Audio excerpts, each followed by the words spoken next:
We have a fantastic group of people who are going to help us focus on a question that is of very great significance, both for job creation and for our environment, and that is the built environment first, and then energy efficiency more broadly in terms of the American economy.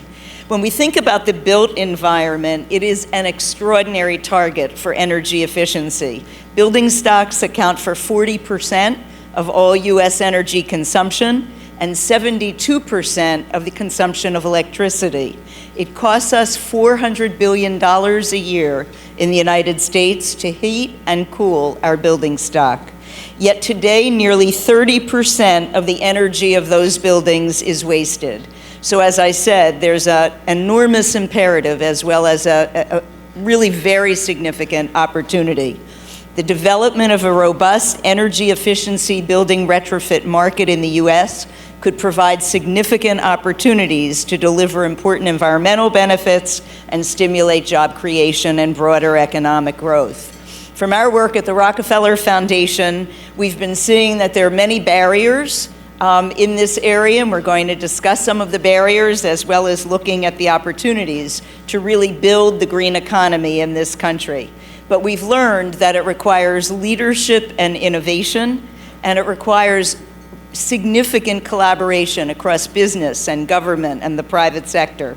And what our panel does today is showcase leaders in these fields, and we really can learn from what they're doing. I'm going to take an opportunity to ask each of them a brief question, and then really throw open a number of questions to the panel, ask them to jump in, interact with each other, and let's get a robust conversation going.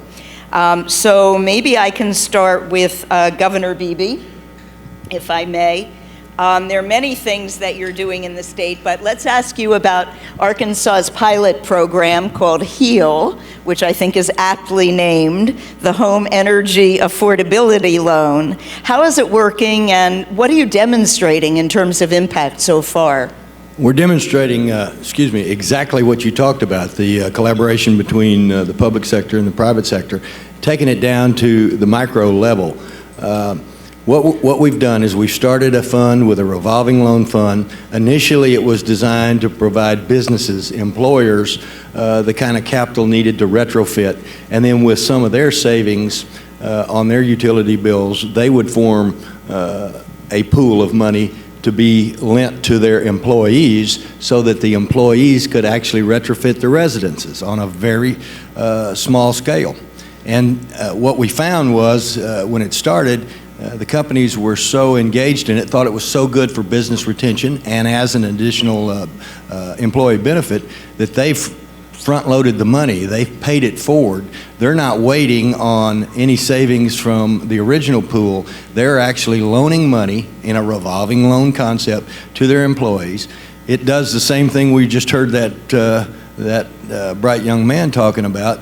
We're using Vista and AmeriCorps young people, and they're trained as energy auditors. They're going out into these residences. It's a comfortable place for the employees because they're getting all this information from their employer, so it's not, they don't have to have the fear of going to a bank or going somewhere outside their comfort level.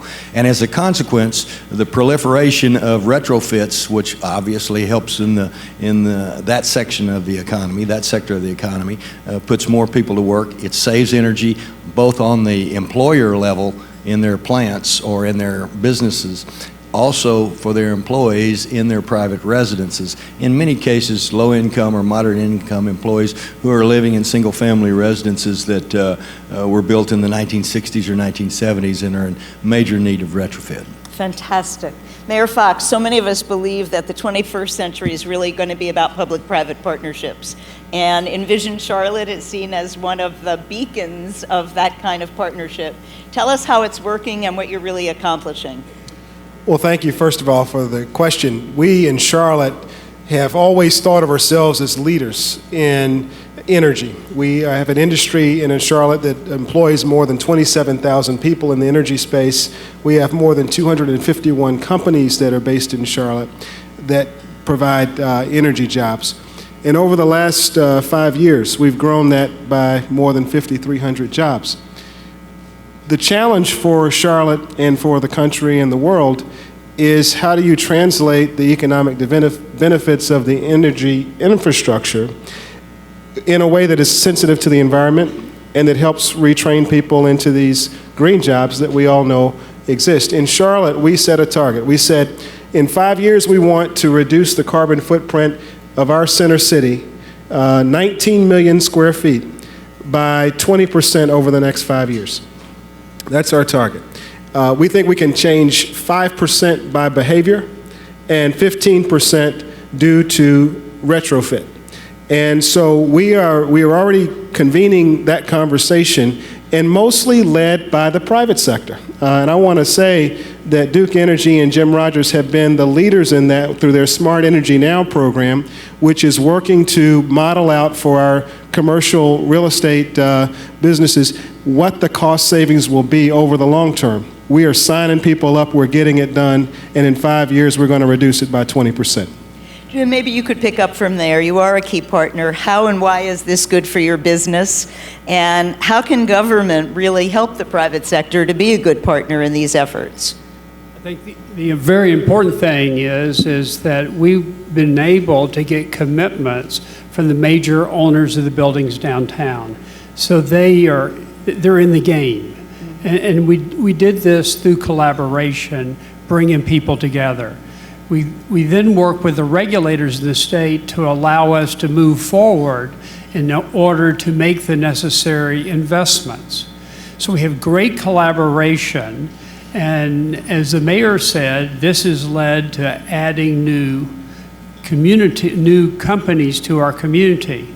But the other thing that we've done, and I think this is really going to allow us to accelerate even more the savings, is that we've entered into an eco-partnership under the State Department where we basically have a partnership with a Chinese company and city.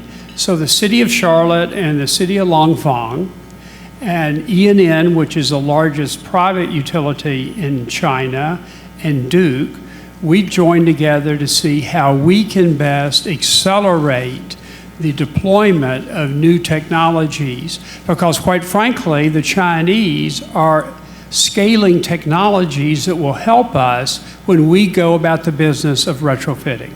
Fantastic. This is a great example. Another element of making some successful interventions here is financing, and often money is seen as the rate-limiting factor, even when they're amazingly good ideas. Kevin and Susan represent the financing side of it. Kevin, let me start with you. You're credited with having some breakthrough new financial models that really can help to move this industry forward. Yeah, you know, being involved in 70,000 projects or so over the last half a decade or more, one of the things you learn in this space right away is you start looking backwards. And, you know, if we talked energy efficiency in the 70s, we'd be saying the same things. And then in the 80s, we say, why isn't it taking off? In the 90s, some of us were on the stage saying the same thing. Well, it turns out until you deal with the first cost issue, you don't deal with the real issue. That's the elephant in the room. Got to fix first cost. Whether it's the mush market, whether it's the commercial market, people either don't have the money or they want to spend it on something else. Unfortunately, it's just the way it is. So if we're going to put people to work, you're going to have to solve the first cost issue. PACE might have done that.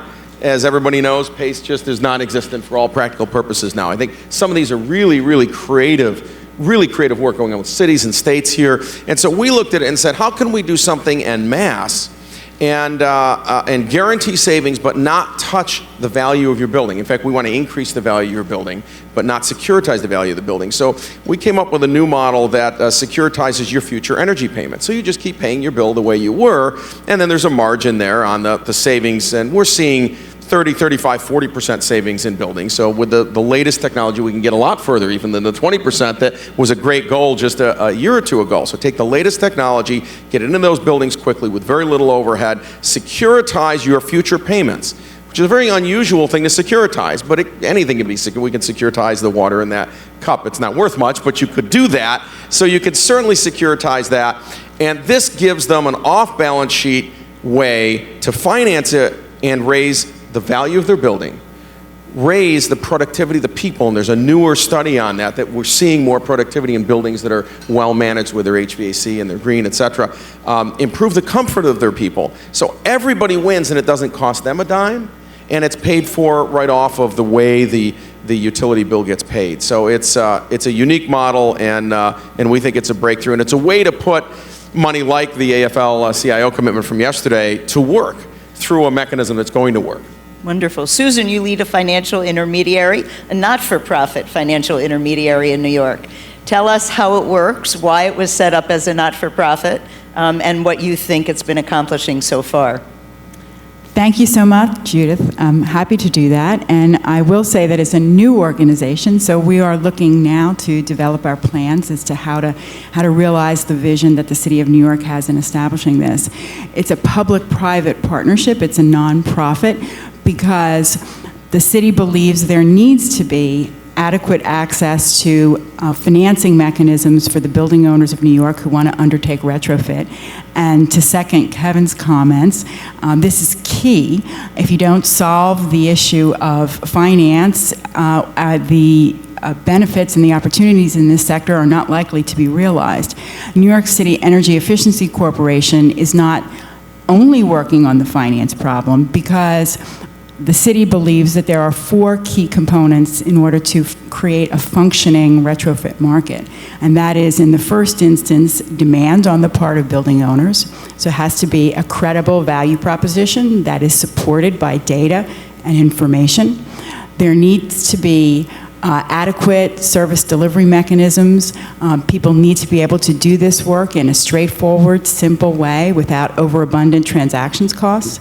There needs to be a trained and available workforce. And then there also needs to be financial solutions. We don't think that there's one solution that will solve the problem, although quite excited about the potential for securitization markets to play an important role here.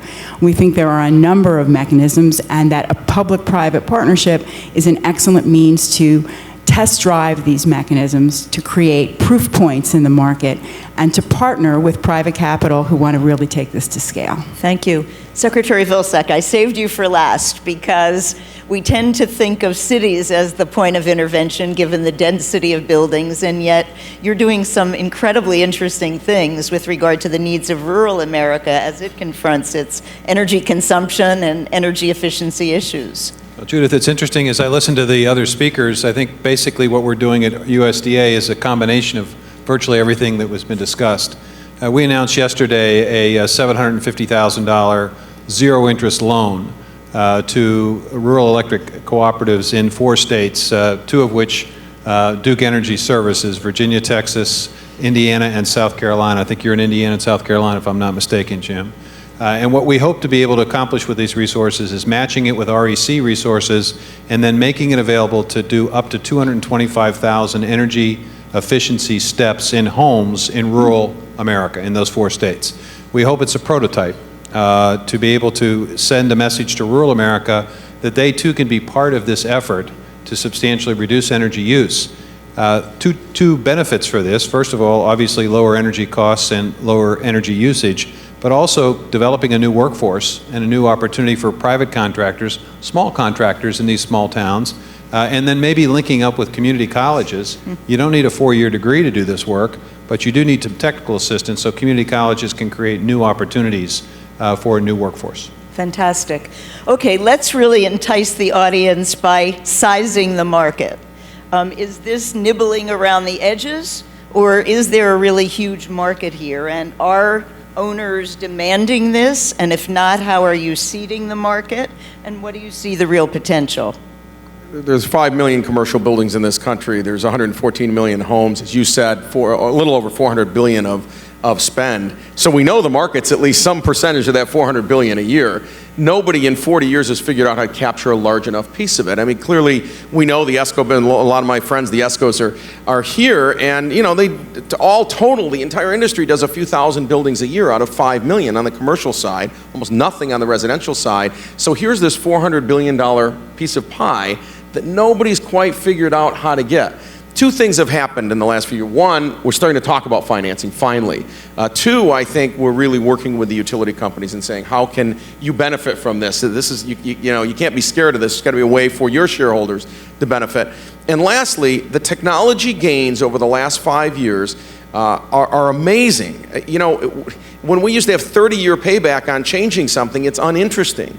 You know, now we have window technology that pays back in 3 years. We have examples like the Empire State Building, which you know, we were involved, as was JLL and Clinton Climate Initiative and JCI and others, in getting a 3-year payback on that. All the windows did get replaced and other things in that building. Fortunately, that owner had his own way to finance that. But that's a great example, is if you can do it there, the technologies are now here to do this. And so a lot has changed in the last decade that makes this today the right time to do this. I think the potential is huge, but you'll see variations depending on where you are in the country. In North Carolina, energy is relatively inexpensive. That creates a different modeling challenge when you're talking about private sector choices. In the Northeast, in places where energy prices are higher, it may provide a faster payback and create a better solution. I want to tell you about a specific example of how this really hits on the ground. As a mayor, you know, you see things on the ground.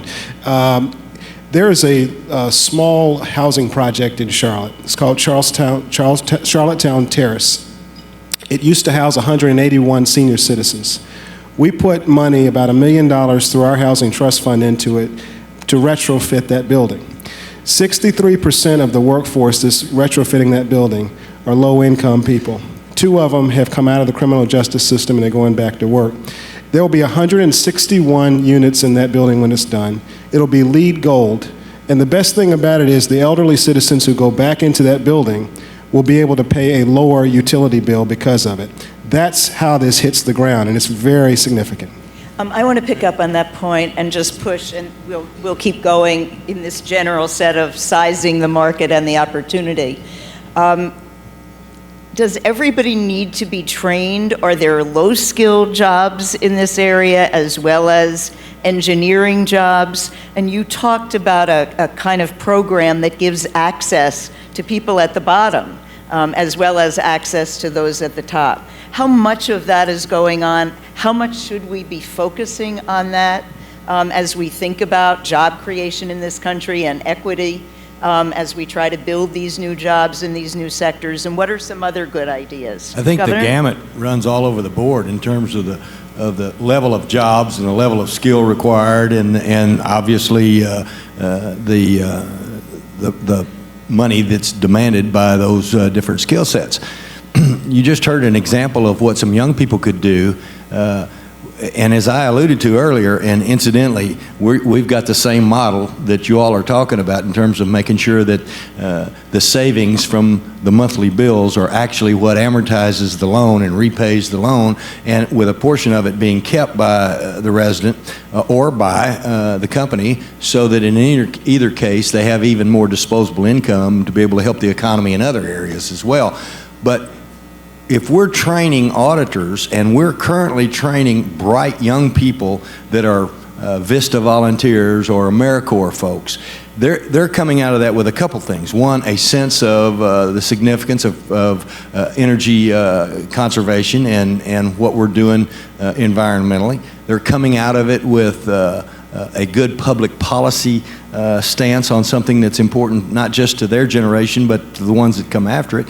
They're coming out with new skills. We're training them to be energy auditors, and then they have the responsibility of going out and presenting a plan and sizing and telling somebody what the cost is going to be, and then some follow-up activity to ensure that the contractors who have a different skill set and have different requirements and touch a different segment of that employment population that you're talking about, then they have to verify that those folks have done the job and done the job right in order for them to get paid. So, I mean, you're teaching skills, you're giving people new marketable skills, and you're going all the way across the board. They don't all have to be engineers. We need technicians, we need planners, we need auditors, we need accountants, we need folks that can do the math in terms of what the savings are going to be and therefore what the costs need to be and what needs to be done.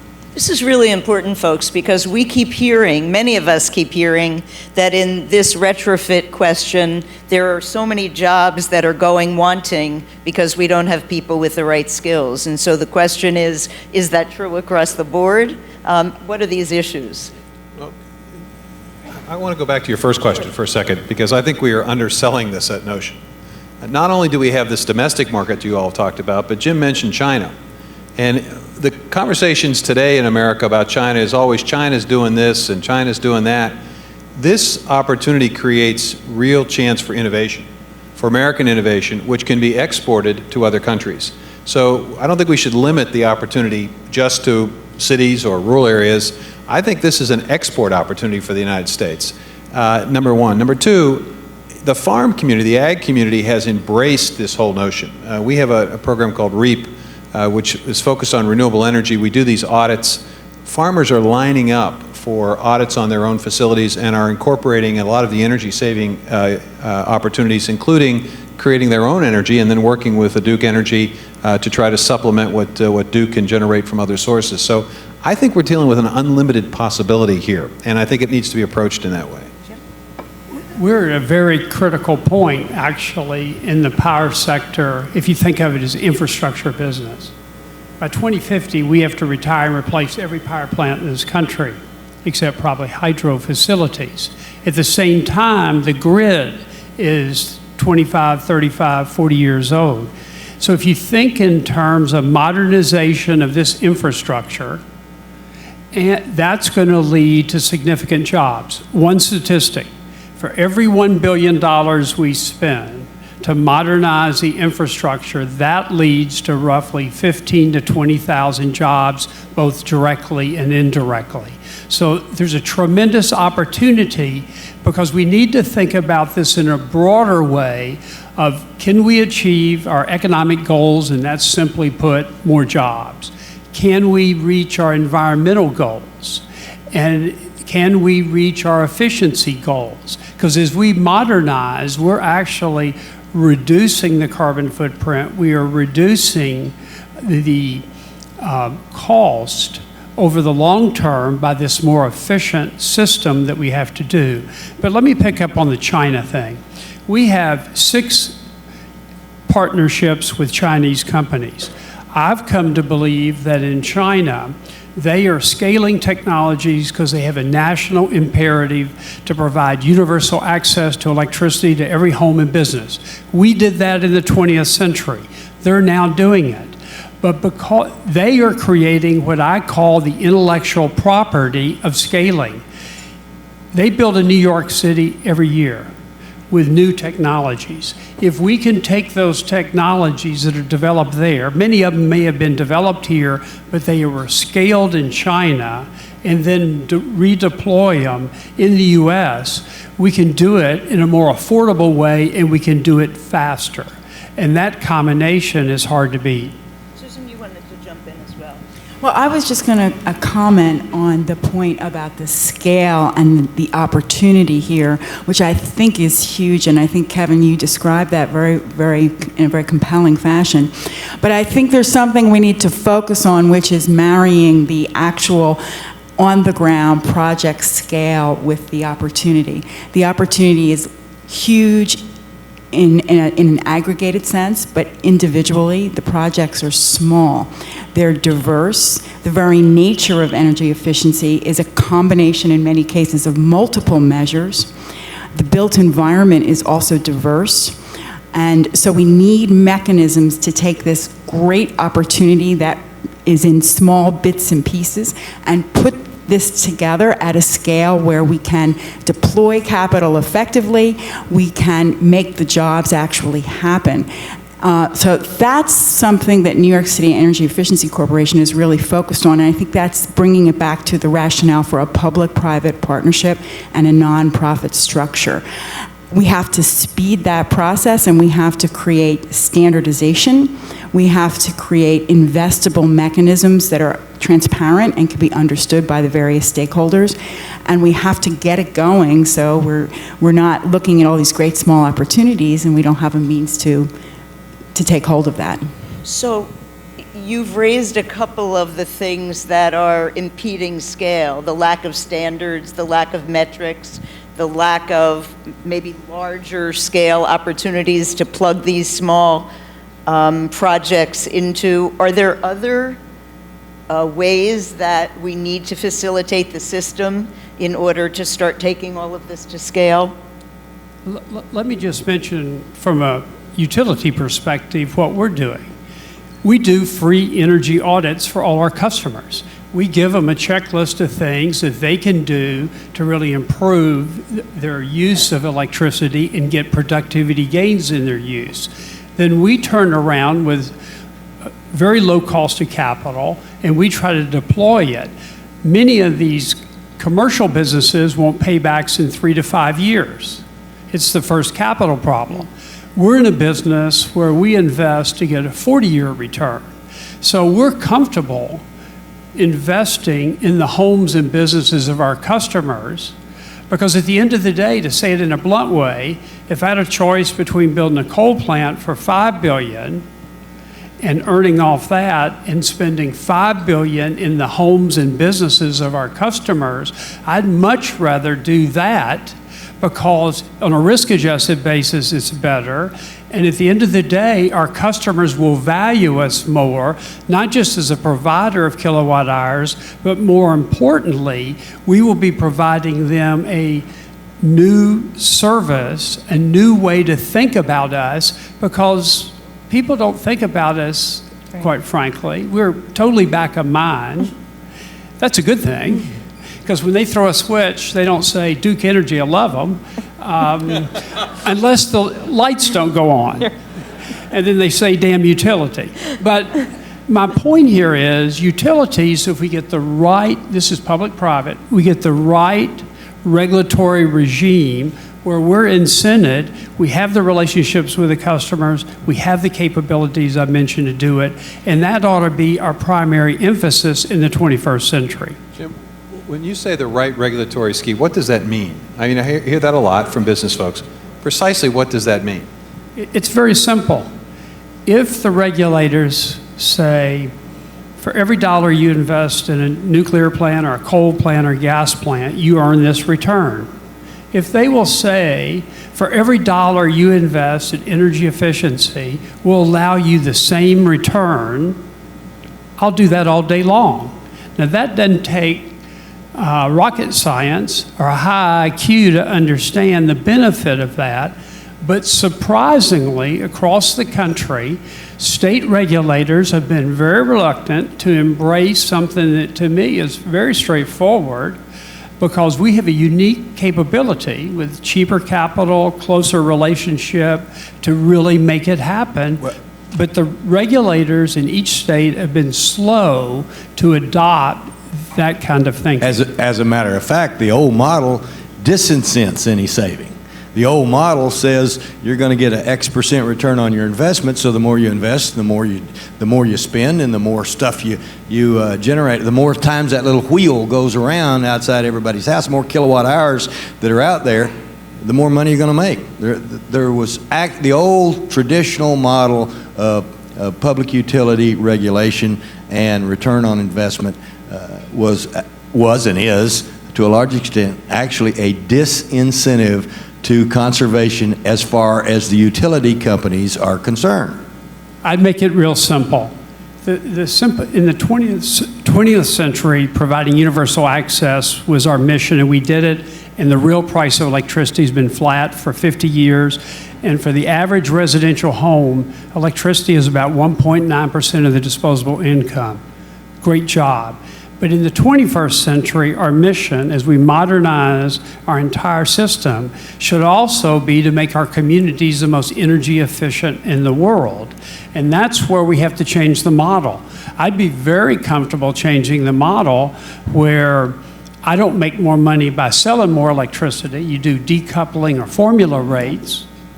And then I make money by really pouring it into and working together with people that have great ideas and great technologies to allow the acceleration of the deployment of this to every customer in our community. Yeah, I agree. I think there's been this sort of underlying thing for 20 or 30 years, which is we got to do this and we got to do it somehow against the utility companies. I can tell you that doesn't work because we tried it for 30 or 40 years. You got to take the incumbents and make them part of the solution. And the utility company has to be part of the solution, and he reports to shareholders. And by the way, Jim is the most forward-thinking head of a utility, I think, in this country, has been for half a decade or maybe a decade. And so we've got to make the utilities part of the solution, which means they've got to have they got to be able to, he's got to look at his shareholders and say, I can make a return here. By the way, I can make maybe even a better return at lower risk over here by actually reducing the usage of electricity in these certain sectors. You know, one of the things that we did talk about technology and trying to drive usage down, we've been talking about retrofitting buildings for all these years, and retrofitting means windows and HVAC equipment and boilers and chillers and this and that. And last year we introduced a product called Surace Energy Manager, and this was sort of a peeling back of the onion for us. We said, all of these buildings today, whether they're run by a BMS or people directly or whatever, really are run by people. That is, people put in a timer and they say, turn on the chiller at 8 a.m. They don't know whether 8 a.m. was really the right time or not, but that's what the people did because it's the best they know. And then, you know, Joe had to also go take care of the toilets and some lights that were out and everything else in a building, because that's what facilities in a building is. And we said, what would happen if you could take algorithms? By the way, many of these were worked on and paid for by the US government, Lawrence Berkeley Labs and others, did all this work, and then nobody did anything with it. So we sort of lifted a lot of that 20 or 30 years of work, which isn't surprising, and codified it and said, how about a cloud-based system that can take over the management of commercial buildings through algorithms instead of people? Let the algorithms and the analytics run them, and even in the LEED Platinum buildings now we see 10, 15, 20% more savings and a 6 or 9 month payback. And so you want to talk about technology moving forward. There's a place where we took IT technology. There's nothing really to install, maybe a little gateway or this or that, and you see 10, 15, 20, some buildings, 30% savings over what humans could do, because fundamentally we know software is probably a little better than we are, and so let it do its thing. And so now you're seeing these rapid paybacks happen. You're seeing partnerships with utility companies happen. You're seeing financial markets say, and you've seen this, say, we actually want to find a way to play here. We don't know yet, but give us a model so we can put money to work. And the net of this is, we know that the PPA worked for solar. Everyone hopefully knows what a PPA is, power purchase agreement. That made solar free on almost any roof you wanted to put it on.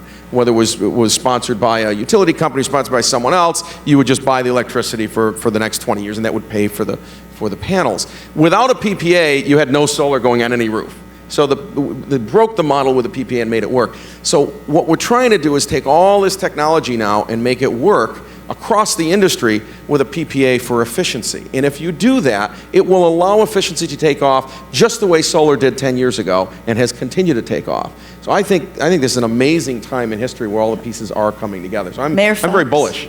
You know, there's another angle to this too, which is state and local government oftentimes administers building codes. We facilitate permitting through our local governments.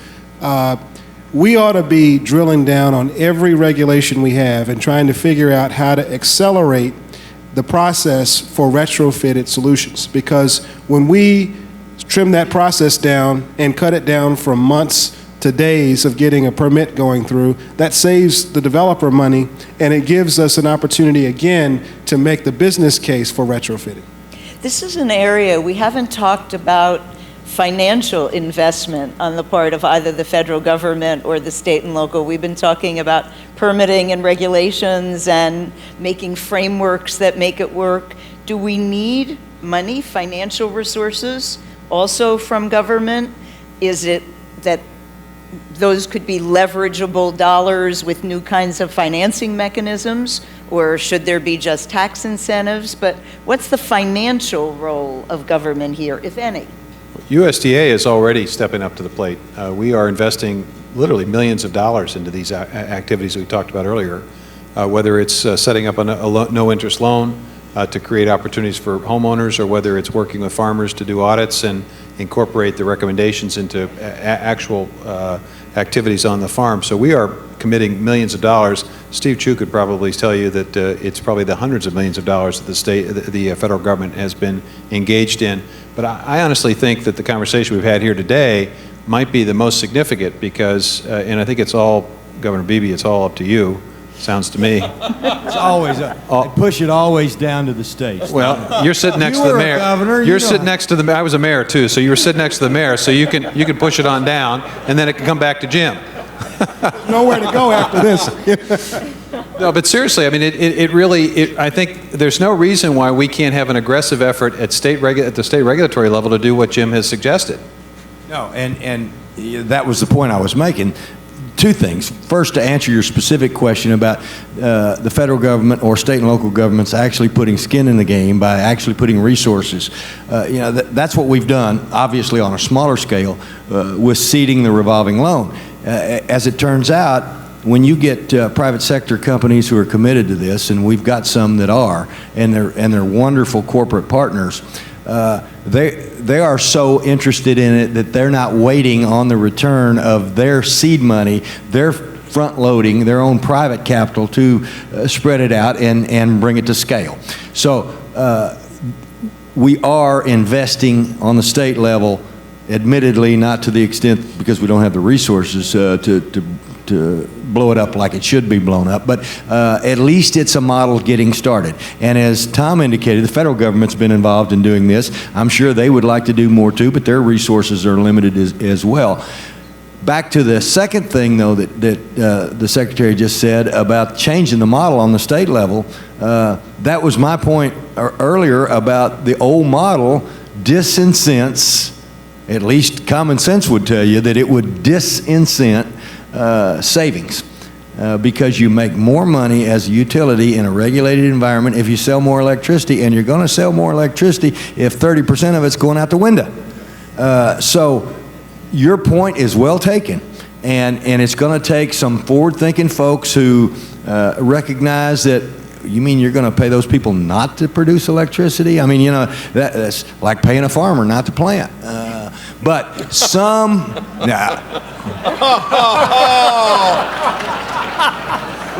We're not doing as much of that except in Arkansas. but seriously, it's going to take some collaboration and some education to convince people what the good public policy is in order to change that paradigm and going forward to ensure that we accomplish all the things we want to accomplish, and in the meantime create thousands of jobs. Jim? Here's an important point. We really don't need more money from the federal government or the state government, particularly in times when our deficit and the national debt is where it is. We ought to look for private solutions, but with state and federal governments that really create the environment for the private equity to flow. I mean, just think about it. Building codes, picking up on what the mayor said, if you could have better building codes or appliance standards, and my bet, I mean, just having a long conversation, I bet the technologies that are exploding today that will lead to productivity gains in the use of electricity are dramatic. And when we look back, and this is my prediction, when we look back 5 to 10 years from now, and this conversation about energy efficiency and creating jobs, what we're doing today will be very primitive compared to what we will think of this as primitive compared to what we'll be doing then. Well, I'm getting the signal to wrap up, which I'm very sorry about because this has been an extraordinary, really extraordinary conversation. And what you've heard that the technology is ready, and so the power of innovation, which we are so good at, is there and making this work. You've heard about the importance of integration across sectors, integration across financing mechanisms and regulatory mechanisms. That's another leverage point that's going to accelerate this working.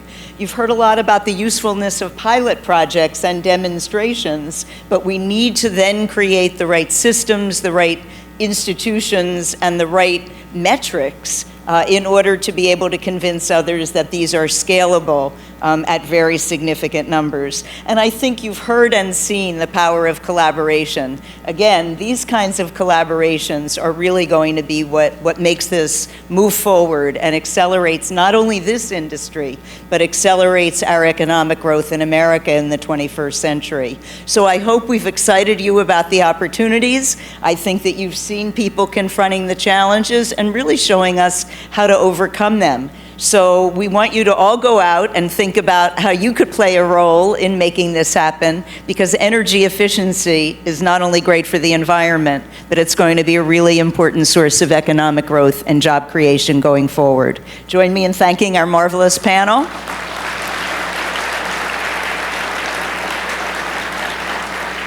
And thanks to all of you.